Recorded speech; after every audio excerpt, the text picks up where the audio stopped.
السلام علیکم۔ New York سے تازہ ترین خبروں اور تجزیوں کے ساتھ جہانگیر کھٹک آپ کی خدمت میں حاضر ہے۔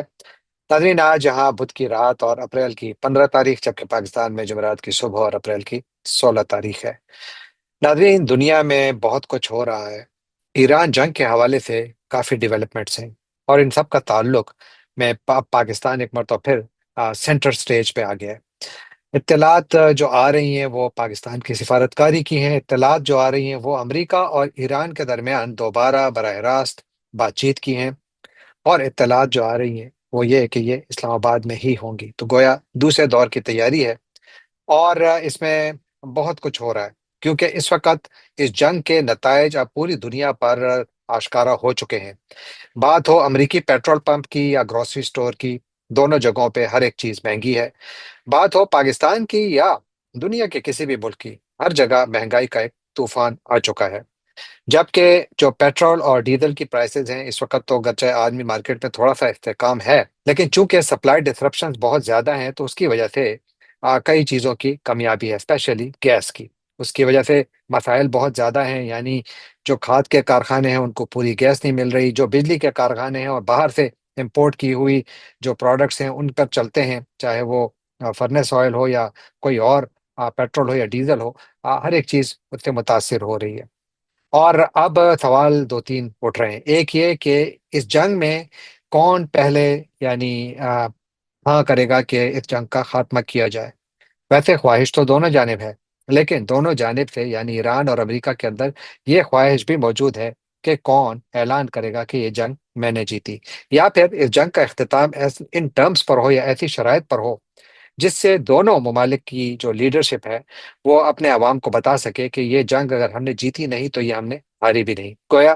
درمیان کا راستہ ڈھونڈا جا رہا ہے۔ ہمیشہ کے لیے جنگوں میں نے پہلے بھی عرض کیا کہ اس جنگ کا جو فیصلہ ہے وہ اس کی قیمت کرے گی، اور اس مرتبہ بھی یہی سوال کیا جا رہا ہے کہ کون سا ملک کتنا زیادہ جو اکنامک پین ہے یا جو معاشی جو عدم استحکام یا معاشی تکلیف جو ہے وہ برداشت کر سکتا ہے۔ اور ایران پر اب اسی لیے جو آپ نے ہرمز کی ناکہ بندی امریکہ نے کر رکھی ہے، اور اس کے حوالے سے متعدد اطلاعات ہیں۔ امریکہ کا کہنا ہے کہ گزشتہ 48 گھنٹوں کے دوران اس راہداری سے کوئی جہاز نہیں گزرا، جبکہ دنیا کے مختلف ذرائع ابلاغ یہ دعویٰ کر رہے ہیں کہ یہاں سے جہاز گزرے ہیں، تو گویا یہاں سے ٹریفک جاری ہے، اور امریکہ کا کہنا ہے یہاں سے ٹریفک نہیں جاری۔ لیکن شاید ایران کو اس کا کچھ دباؤ محسوس ہو رہا ہے، کیونکہ گزشتہ 24 گھنٹوں کے دوران ایران نے وارننگ دی ہے کہ اگر یہ جو ناکہ بندی ہے ایرانی پورٹس کی، اگر اس کو ختم نہ کیا گیا تو پھر ایران بھی یہاں پر کاؤنٹر میجرز لے گا یا ایسی کارروائیاں کرے گا جس کا مقصد عالمی جو اس وقت جو سپلائی چینز ہیں ان کو ڈسرپٹ کیا جائے۔ بہت سارے لوگوں کا خیال ہے کہ شاید ایران جب یہ وارننگ دے رہا ہے تو اس کا جو اشارہ ہے وہ باب المندب کی طرف ہے۔ یاد رکھیے کہ باب المندب بحر عرب کو بحر الاحمر سے ملاتی ہے، اور پھر یہ بحر آخر میں بند ہوتا ہے یا ختم ہوتا ہے نہر سویز میں، اور پھر نہر سویز کا دوسرا کنارہ جو ہے وہ بحر روم میں کھلتا ہے۔ تو اگر باب المندب کو حوثی باغیوں نے بند کر دیا تو اس سے انٹرنیشنل اس وقت جو اکنامک کرائسس ہے، جس کی کل آئی ایم ایف نے وارننگ بھی دی ہے کہ اگر یہ کرائسس جاری رہا تو انٹرنیشنل لیول پر ریسیشن آئے گا، کساد بازاری آئے گی، اور پوری دنیا میں جو معاشی عدم استحکام ہے وہ صرف اس خطے کے ممالک تک محدود نہیں رہے گا، بلکہ ایشیا، افریقہ، لاطینی امریکہ، نارتھ ساؤتھ امریکہ، ہر طرف آپ کو اس کا اثر نظر آئے گا۔ اور اسی لیے ایک مرتبہ پھر وہ سفارتی مہم جو کہ پاکستان نے شروع کی تھی، اس پر ایک مرتبہ پھر بہت زیادہ کام شروع ہو چکا ہے، اور اسی حوالے سے بہت ساری خبریں ہیں۔ صدر ڈونلڈ ٹرمپ کی جانب سے مکسڈ بیانات یعنی آ رہے ہیں۔ ڈونلڈ ٹرمپ پہلے کہتے رہے ہیں کہ ہم ایران کو شکست دے چکے ہیں، ان کی نیوی ختم ہے، ان کی ایئر فورس ختم ہے، ان کا ایئر ڈیفنس سسٹم ختم ہے، لیکن اس کے باوجود ایک ایسا ملک جس کے تمام جو اس کی دفاعی صلاحیت ہے بقول صدر ٹرمپ کے وہ ختم کی جا چکی ہے، اسی ملک کے ساتھ اب امریکہ بیٹھ کر مذاکرات کر رہا ہے، کیونکہ امریکہ چاہتا ہے کہ اس کا کوئی حل نکلے، ایسا حل کہ جس کے نتیجے میں آپ نے ہرمز کھلے، جس کے نتیجے میں ایران کا ایٹمی پروگرام روک دیا جائے یا منجمد کر دیا جائے یا ختم کر دیا جائے، جس کے نتیجے میں ایران کا جو بیلسٹک میزائل کا پروگرام ہے اس پر بھی کچھ حدوں کا تعین کیا جائے، تاکہ یہ خطے کے ممالک اسپیشلی اسرائیل اور امریکہ کے دوسرے اتحادیوں کے لیے خطرہ نہ رہے۔ اب یہ وہ بڑے سوالات ہیں جن کے جوابات کافی حد تک تو حاصل کیے جا چکے ہیں، یعنی امریکہ اور ایران کے درمیان جتنے بھی مذاکرات ہوئے ہیں، ویسے تو مذاکرات کے کئی دور ہوئے، اس سے پہلے عمان کرا رہا تھا یہ مذاکرات، اس میں کافی پیش رفت ہوئی تھی۔ اور اب جب پاکستان بیچ میں آیا ہے تو پاکستان کی ثالثی میں بھی کافی زیادہ پیش رفت ہوئی ہے۔ اب اس بات کا اظہار امریکہ بھی کر رہا ہے اور اس بات کو کنفرم ایران بھی کر رہا ہے۔ آج جو وائٹ ہاؤس کی جو ترجمان ہے، ان کا ایک بیان سامنے آیا ہے جس میں کہ انہوں نے پاکستان کی بڑی تعریف کی کہ پاکستان بہت اچھی ثالثی کر رہا ہے، اور یہ کہ اگر مذاکرات کا دوسرا دور شروع ہوگا، جو انہوں نے کنفرم کیا کہ ہوگا، لیکن ٹائم کا ابھی تک تعین نہیں کیا گیا، گرچہ کل صدر ٹرمپ یہ بتا چکے ہیں کہ آئندہ 2 روز میں مذاکرات ہو سکتے ہیں، لیکن یوں محسوس ہوتا ہے کہ شاید اگر یہ مذاکرات ہوں گے تو یا تو اس ویکینڈ میں ہوں گے یا پھر شاید اگلے ہفتے ہوں، کیونکہ اس کی تیاری اس وقت بھی جاری ہے۔ ایران کی وزارت خارجہ کے جو ترجمان ہیں ان کا بھی یہ کہنا ہے کہ پاکستان کے ذریعے ایران کی جو پیغام رسانی ہے وہ جاری ہے، نوٹس ایکسچینج ہو رہے ہیں، اور شاید اس میں کافی زیادہ یعنی پروگرس بھی ہوئی ہے، کافی زیادہ اس میں بہتری بھی نظر آ رہی ہے، شاید کسی اگریمنٹ کی جانب بڑھ رہے ہیں ایران کے نیوکلیئر پروگرام پر، کیونکہ ڈونلڈ ٹرمپ ایک سے زیادہ مرتبہ کہہ چکے ہیں کہ ایران کو کسی صورت میں بھی انرچڈ یورینیم رکھنے کی یا یورینیم کو انرچ جاری رکھنے کی اجازت نہیں دی جائے گی، جبکہ ایران نان پرولیفریشن ٹریٹی کا ممبر ہے، یعنی اس پر اس نے سگنیچر کیا ہوا ہے، اس پر دستخط کیے ہوئے ہیں، جس کا مطلب یہ ہے کہ ایران ایک خاص حد تک تو یورینیم کی افزودگی کر سکتا ہے لیکن اس سے زیادہ نہیں کر سکتا، اور ایران کی یہی دلیل ہے کہ ہم نے پہلے کہا ہے اور بار بار کہہ چکے ہیں کہ ہم ایٹم بم بنانے کی خواہش نہیں رکھتے، لیکن یہ وہ معاملہ ہے جو کہ کئی سالوں سے چل رہا ہے، بلکہ کئی دہائیوں سے اس پر بات ہو رہی ہے۔ لیکن آج الجزیرہ یہ کلیم کر رہا ہے، ان کے ایک رپورٹر ہیں وہ یہ کلیم کر رہے ہیں کہ ان کو پاکستانی ذرائع نے بتایا ہے کہ ایران اور جو امریکہ ہے ان کے درمیان کوئی بڑے معاہدے کی طرف معاملات بڑھ رہے ہیں، کچھ پیش رفت ہوئی ہے۔ پاکستانی ذرائع کا کہنا ہے کہ میجر ڈیل کے شاید معاملات قریب ہیں، اور اسی لیے ہم نے کوئی 24 گھنٹوں کے دوران دیکھا کہ پاکستان کے وزیر اعظم شہباز شریف اچانک سعودی عرب پہنچے، وہاں پر انہوں نے محمد بن سلمان سے ملاقات کی، اس کی کافی تصاویر ویڈیوز وغیرہ بھی جاری کی گئی، جس میں کہ کہا جاتا ہے کہ خطے کے حالات پر بات ہوئی، سعودی عرب کے تعلقات پر بات ہوئی، سعودی عرب کی جانب سے پاکستان کے خزانے میں $3 ارب مزید رکھنے کی کرنے کا جو اعلان کیا گیا، اس کو بھی اسی نظر سے دیکھا جا رہا ہے کہ اگر ایک طرف متحدہ عرب امارات نے پاکستان سے $3.5 ارب مانگے، تو دوسری جانب جو پاکستان کے خزانے میں $3.5 ارب کی کمی آئی تھی، اس میں سے $3 ارب کی کمی تو سعودی عرب پوری کر دے گا۔ اور اب تک باقی بھی پاکستان اور سعودی عرب کے درمیان جو تعلقات ہیں، اسپیشلی جو اقتصادی تعلقات ہیں، ان کو بہتر بنانے کی کوشش کی جا رہی ہے۔ کوشش یہ بھی کی جا رہی ہے کہ پاکستان اور امریکہ کے جو تجارتی تعلقات ہیں ان کو بھی بہتر کیا جائے، لیکن بات شہباز شریف کے اس وزٹ کی ہو رہی ہے جو آج انہوں نے سعودی عرب میں ملاقات کی محمد بن سلمان تھے۔ شہباز شریف کا ایک کافی طوفانی دورہ ہے جس میں کہ وہ اطلاعات یہ ہیں کہ وہ کم از کم 3 ممالک کا دورہ کریں گے، سعودی عرب سے وہ قطر جائیں گے، اور تقریباً ہر ملک میں وہ ایک ایک دن گزاریں گے۔ ٹوٹل 4 دنوں کا دورہ ہے جس میں سفر کا ٹائم لگائیں تو تقریباً ایک دن بنتا ہے ہر ملک میں، اور قطر میں بھی وہ جو قطر کے امیر ہیں ان سے ملاقات کریں گے اور خطے کے حالات پر بات چیت کریں گے، اور پھر اس کے بعد وہ ترکیہ جائیں گے، اور جہاں پر وہ ترکیہ کے صدر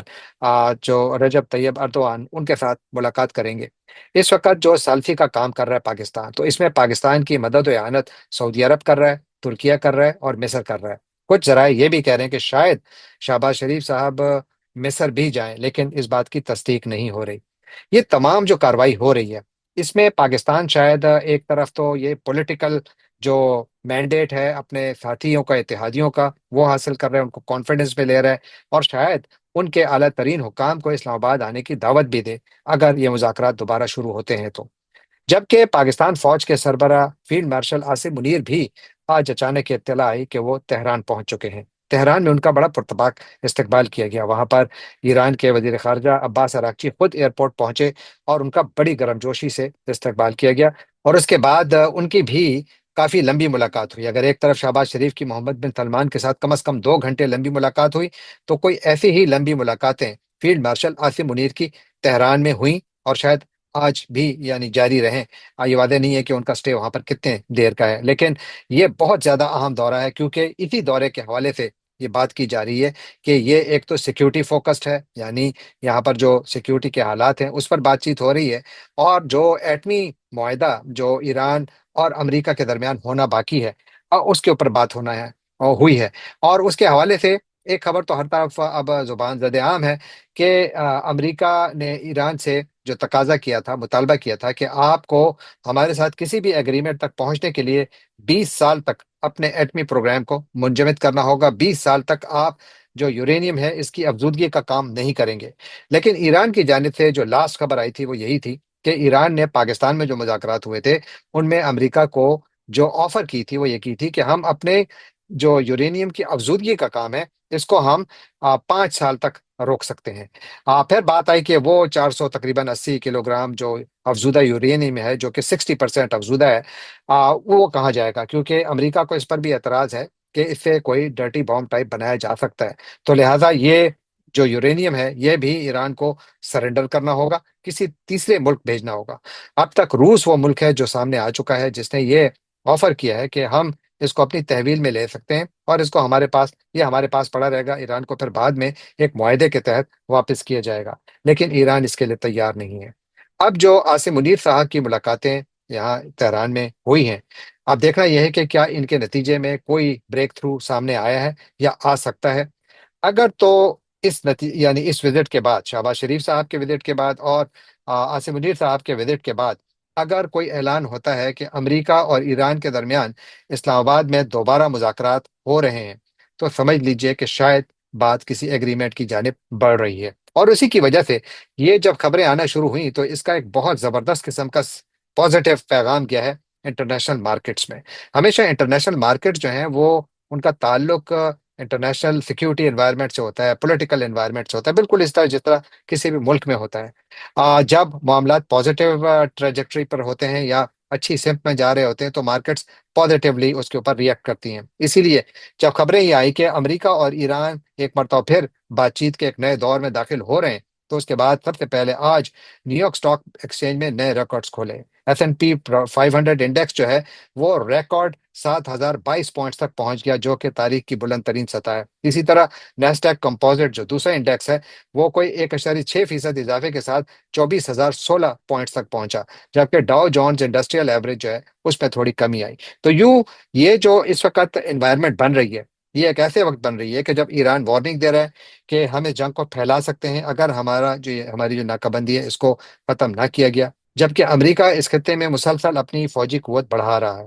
نہ صرف فوجی قوت بڑھا رہا ہے بلکہ امریکہ جو اپنے اسلحے کے ذخائر ہیں جو ان جنگوں کی وجہ سے کافی متاثر ہوئے ہیں، کیونکہ امریکہ نے بہت زیادہ اسلحہ یوکرین کو دیا ہے، پھر اسرائیل کو دیا ہے، اور یہ اب جنگ جو ہے اس میں بھی امریکہ کا بہت زیادہ اسلحہ استعمال ہوا ہے، اور اسرائیل جو اسلحہ استعمال کر رہا ہے یہ بھی تقریباً سارا ہی امریکہ سے جا رہا ہے۔ تو اس لیے اب یہاں پر بھی ایک بہت بڑا فیصلہ کیا گیا ہے، اس کا ذکر میں ابھی تھوڑی دیر میں کرتا ہوں، کہ جو شاید دوسری جنگ عظیم کے بعد پہلی مرتبہ یہ ہو رہا ہے جو امریکہ کرنے جا رہا ہے۔ جبکہ ایک طرف اگر بات چیت امریکہ اور ایران کے درمیان مذاکرات اور ایک بڑے معاہدے کی ہو رہی ہے، تو دوسری جانب اسرائیل کی جانب سے مسلسل یہ پیغام دیا جا رہا ہے کہ ہم پیچھے نہیں ہٹیں گے، یعنی ہم ایران کے خلاف اپنی جنگ جاری رکھیں گے۔ کل موساد کے سربراہ نے یہ کہا تھا، آج بنیامین نیتن یاہو نے کہا ہے کہ ان کی جانب سے جنگ جاری رہے گی، اور یہ کہ ہم یہ جنگ دوبارہ شروع کرنے والے ہیں۔ اب دیکھتے یہ ہیں کہ اگر امریکہ ایران کے ساتھ مذاکرات دوبارہ شروع کرتا ہے، دونوں ملکوں کے درمیان بات چیت شروع ہوتی ہے،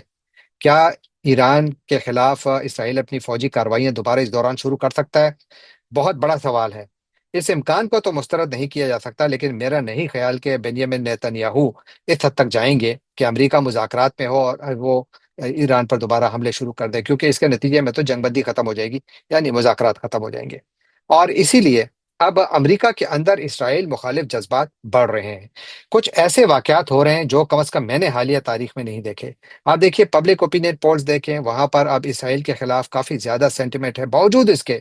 کہ اسرائیل دنیا کا وہ ملک ہے جو کہ سب سے بڑی سیاسی قوت ہے امریکہ میں، یعنی اسرائیلی لابی کو سب سے طاقتور لابی سمجھا جاتا ہے۔ لیکن آج امریکی سینٹ میں ایک عجیب واقعہ پیش آیا۔ سینیٹر برنی سینڈرز جو خود ایک یہودی ہیں، انہوں نے آج امریکی سینٹ میں ایک بل پیش کیا جس کا مقصد یہ تھا کہ امریکہ پر پابندی لگائی جائے کہ امریکہ اسرائیل کو نہ تو بلڈوزرز بھیجے گا،